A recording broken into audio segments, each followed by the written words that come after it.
On vit une époque étrange. Jamais autant de jeunes n'ont été diplômés. Jamais autant de jeunes n'ont eu l'impression d'avoir fait tout comme il faut. Et pourtant, partout, le même sentiment revient. Une attente interminable. Des CV envoyés dans le vide. Des réponses automatiques. Ou pire, aucune réponse. Le vrai choc, ce n'est pas le chiffre du chômage, ce n'est pas la courbe qui monte, ce n'est pas le record battu. Le plus effrayant, c'est le moment où un étudiant comprend. Le moment précis où il réalise que le diplôme, à lui seul, ne garantit plus rien. Et à ce moment-là, deux réflexes apparaissent. Le premier, je vais reprendre des études. Un master de plus, une spécialisation, encore un diplôme. Le deuxième, un peu plus audacieux, je vais lancer un business. Et pourtant, il existe une troisième option. Beaucoup plus intelligente, beaucoup moins risquée, et presque jamais enseignée. Mais avant d'y arriver, il faut comprendre un truc essentiel. Cette vidéo ne parle pas du chômage, elle ne parle pas des diplômes, elle ne parle même pas vraiment d'entrepreneuriat, elle parle d'un problème bien plus profond. Le problème, ce n'est pas le manque de compétences. Le problème, ce n'est pas le manque d'efforts. Le problème, ce n'est même pas le marché du travail. Le vrai problème, aujourd'hui, c'est l'invisibilité. On vit dans un monde où tu peux être compétent, mais invisible. Tu peux être intelligent, mais invisible. Tu peux être motivé, sérieux, travailleur, mais invisible. Et dans une économie basée sur l'attention, être invisible, c'est presque pire que d'être mauvais. Et pour comprendre ça, il faut revenir à une idée simple. Une idée que presque personne ne réalise. Quand on parle de business, tout le monde pose la même question. C'est quoi le meilleur business à lancer aujourd'hui? Dropshipping? E-commerce? Freelance? IA? Mais cette question est mal posée. Parce que la plupart des gens pensent vouloir créer une entreprise, alors qu'en réalité, ils en ont déjà une. Cette entreprise, c'est toi. Qu'est-ce qu'une entreprise? Au fond, c'est une entité qui résout un problème contre de l'argent. Quelqu'un a faim, tu fais du pain, il te paie. Le problème, la solution, la transaction. Et aujourd'hui, le problème n'a jamais été aussi clair. Les gens ont faim, mais pas de pain. Ils ont faim de contenu, faim d'histoire, faim de repères, faim de vérité. Et pendant que la majorité consomme, toi, tu peux produire. Et c'est là que tout change. Parce que contrairement à ce qu'on te fait croire, créer de la valeur aujourd'hui ne demande pas forcément du capital, des locaux, une équipe ou des années d'expérience. Ça demande une chose, une seule, de l'attention. Et le plus fou dans tout ça, c'est que cette compétence-là, tu peux commencer à la développer maintenant, avec un téléphone et un ordinateur. Mais à ce stade, une question bloque tout le monde. Ok, mais comment les créateurs de contenu gagnent vraiment leur vie? Sponsors, publicité, partenariat, produits, tout ça paraît flou, presque suspect, alors qu'en réalité, tout se résume à un mot. L'attention. Les marques n'achètent pas des vidéos, elles achètent l'accès à une audience. Mieux encore, elles achètent la confiance. Pose-toi une question simple. Qu'est-ce qui t'influence le plus? Une pub à la télé? Ou un ami qui te dit « Franchement, ce produit est incroyable ». La réponse, tu la connais. Et sur les réseaux, c'est exactement pareil. Ton audience, ce ne sont pas des chiffres, ce sont des relations. Même si elles ne vont que dans un sens, on appelle ça des relations parasociales. Mais en réalité, c'est encore plus simple. Tu es le pote numérique de ton audience. Et maintenant, imagine une seconde. Si tu avais 10 000 personnes qui t'écoutent, 50 000, 100 000, 1 million. Chaque recommandation devient une conversation de confiance. C'est pour ça que les marques paient cher. Pas pour la vidéo, mais pour ce lien invisible que tu as créé. Et c'est là que tu dois comprendre quelque chose de fondamental. Peu importe le business que tu lanceras plus tard, il aura besoin d'attention. Un produit génial sans visibilité, c'est un échec. Un service incroyable sans trafic, c'est un zéro client. Un site parfait sans audience, c'est un silence. Et si tu ne sais pas attirer l'attention, tu galéreras, peu importe l'idée. C'est pour ça que commencer par la création de contenu, ce n'est pas une mode, c'est une stratégie. Parce que ton contenu, ce n'est pas juste des vidéos. C'est ton business qui grandit avec toi. Dans la suite, on va voir pourquoi créer du contenu n'est pas seulement un levier financier, mais aussi un accélérateur personnel. Et comment cette compétence change complètement les règles du jeu pour les étudiants et les jeunes actifs aujourd'hui. Mais avant ça, il faut comprendre une chose essentielle. Créer du contenu, ce n'est pas parler aux autres, c'est d'abord se confronter à soi-même. Créer du contenu, ce n'est pas juste allumer une caméra, ce n'est pas juste poster une vidéo, c'est un miroir. un miroir brutal, parce que dès que tu te filmes, tout te ressort. Ta peur du jugement, ton manque de confiance, ton besoin de validation, ton rapport à l'échec. Et c'est pour ça que beaucoup abandonnent vite. Pas parce qu'ils sont mauvais, mais parce que ça les force à se regarder en face. Et pourtant, c'est exactement là que se cache la vraie valeur. Quand tu crées du contenu, tu ne construis pas seulement une audience. Tu te construis toi. Tu documentes ton parcours, tes doutes, tes essais, tes erreurs.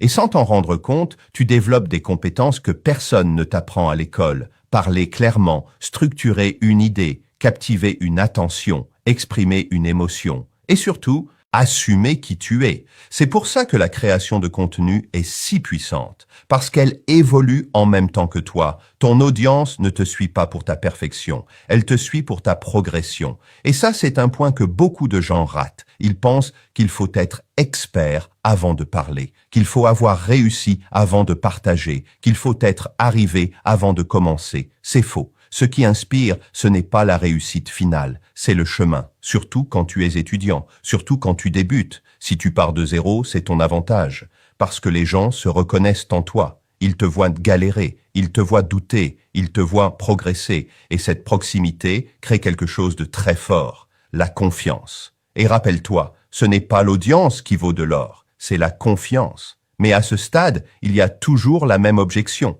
Ok, mais moi, je n'ai rien d'intéressant à raconter. Et pourtant, c'est complètement faux. Regarde ta vie aujourd'hui. Tu as des problèmes. Tu procrastines peut-être. Tu doutes. Tu hésites. Tu essaies de t'améliorer. Bonne nouvelle. Des milliers de personnes vivent exactement la même chose.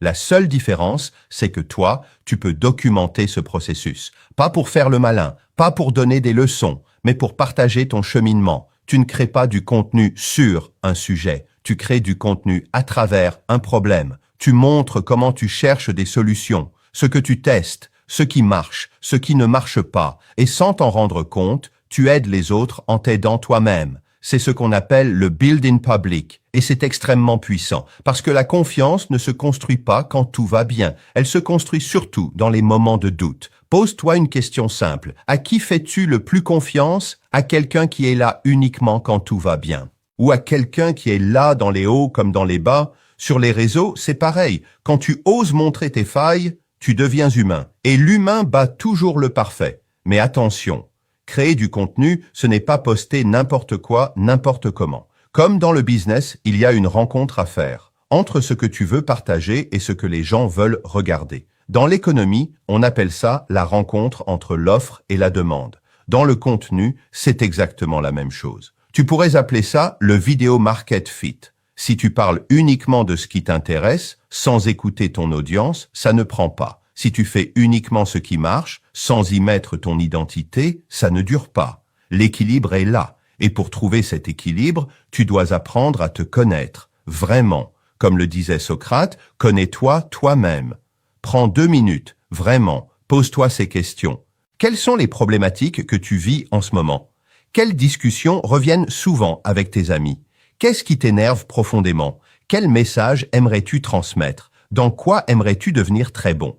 Ces réponses-là, ce sont déjà des dizaines de vidéos potentielles. Et tu n'as pas besoin d'être expert. Change juste de posture. Passe de « je dois être légitime » à « je partage mon parcours ». Parce que ce qui est captivant, ce n'est pas quelqu'un qui a tout compris. C'est quelqu'un qui apprend. Et plus tu avances, plus ton audience avance avec toi.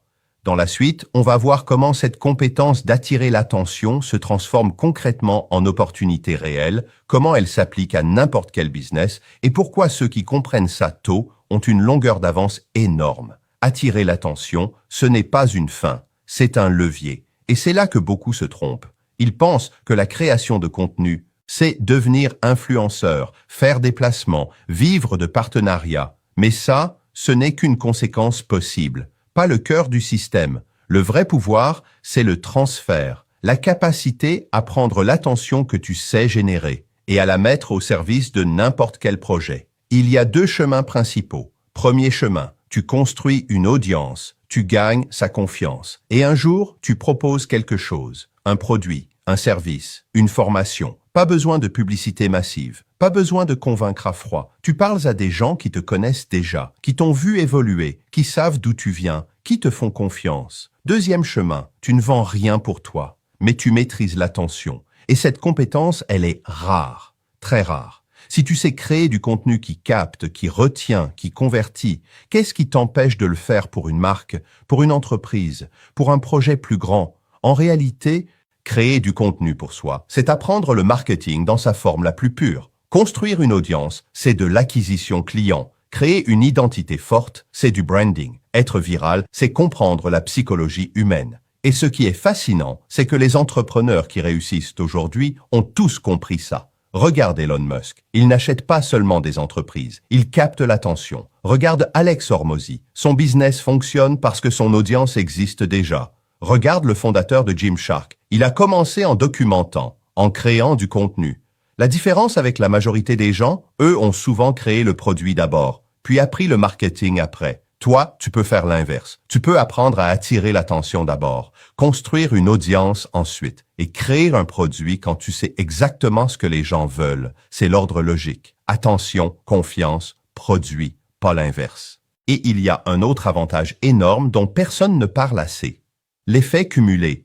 Une vidéo postée aujourd'hui peut travailler pour toi dans 1 mois, dans 1 an, dans 3 ans, pendant que tu dors. C'est l'un des rares systèmes où ton temps n'est plus directement lié à ton revenu. Tu décorrèles les deux. Et ça, c'est une forme de liberté. Mais il y a quelque chose d'encore plus profond. Dans la création de contenu, tu n'es pas payé uniquement pour ce que tu sais. Tu es payé pour qui tu es. Et ça change tout. Beaucoup cherchent leur avantage concurrentiel, à être différent, à être une vache pourpre. Mais la vérité est beaucoup plus simple. Ton avantage, c'est toi, ta personnalité, ton histoire, tes défauts, tes contradictions. Personne ne peut les copier. Tu peux copier le format de quelqu'un, le montage, les idées, mais tu ne peux pas copier une identité. C'est pour ça que des créateurs comme Squeezie ou Cyprien durent dans le temps. Pas parce qu'ils font des vidéos parfaites, mais parce que les gens viennent pour eux. Et aujourd'hui, à l'ère de l'IA, où tout peut être copié, généré, automatisé, la seule chose irremplaçable, c'est l'humain. Ton yin, ton yang, ton clair, ton sombre. C'est cette imperfection qui crée l'attachement. Et c'est pour ça que créer du contenu te pousse, presque malgré toi, à devenir une meilleure version de toi-même. Parce que dans la vraie vie aussi, les connexions fortes ne se construisent pas sur le masque. Elles se construisent sur l'authenticité. Si tu arrives à créer une connexion émotionnelle avec les gens autour de toi, tu sauras la retranscrire en ligne. Et à ce stade, tu ne vends plus vraiment. Tu recommandes, comme à des amis. Mais il reste un dernier blocage, le plus fréquent. Ok, mais concrètement, je poste quoi? Et c'est exactement ce qu'on va voir maintenant. Parce que la matière première de ton contenu, tu l'as déjà. Elle est dans ta vie, dans tes problèmes, dans tes doutes. Et c'est là que tout s'assemble. Si tu bloques devant une page blanche, si tu te dis que tu n'as rien à dire, laisse-moi te dire une chose simple, c'est faux. La matière première de ton contenu, ce n'est pas ton expertise, ce n'est pas ton CV, ce n'est pas ton niveau, c'est ta vie, tes problèmes actuels, tes doutes, tes contradictions. Tu procrastines? Parle-en, montre comment tu essaies de t'en sortir. Tu manques de discipline? Documente ton combat quotidien. Tu veux changer de vie mais tu as peur? C'est exactement ça que les gens veulent voir. Pas des leçons, pas des discours parfaits, du réel. Ce que tu vis aujourd'hui, des milliers d'autres le vivent aussi. La seule différence, c'est que toi, tu peux mettre des mots dessus. Et quand tu fais ça, tu ne crées pas juste du contenu. Tu crées un lien. Parce que la confiance ne naît pas dans les moments où tout va bien. Elle naît quand tu montres que tu es là dans les hauts et dans les bas. C'est exactement comme une amitié. Et plus tu avances, plus ce lien se renforce. Mais pour durer, il faut une mentalité. Pas de hack, pas de raccourci, une mentalité. Après des années à observer, tester, douter, il y a 3 piliers qui reviennent toujours. Discipline, ambition, obsession. La discipline, c'est poster même quand tu n'as pas envie. L'ambition, c'est voir grand, même quand tu pars de zéro. L'obsession, c'est vouloir faire mieux chaque jour. Pas pour les autres, pour toi. Mais même avec ça, personne ne réussit seul. Ton environnement compte. Tu as besoin de personnes qui comprennent ce que tu fais, de gens qui avancent avec toi, de modèles qui te montrent le chemin. C'est pour ça que beaucoup abandonnent, pas par manque de talent, mais par manque de cadre. Et c'est exactement pour répondre à ça qu'un programme comme Meyer Max One existe. Pas pour vendre du rêve, mais pour accompagner, pour aider des étudiants et des jeunes actifs à passer du rôle de consommateur à celui de créateur, sans quitter leurs études, sans quitter leur job, avec une méthode, une communauté, un cadre. Mais peu importe que tu rejoignes un programme ou non, le message principal reste le même. Les temps ont changé. Accumuler des diplômes n'est plus une garantie. Créer un business sans visibilité est un pari risqué. Mais apprendre à attirer l'attention, à créer de la confiance, à construire une audience, c'est une compétence qui te servira toute ta vie, dans le salariat, dans l'entrepreneuriat,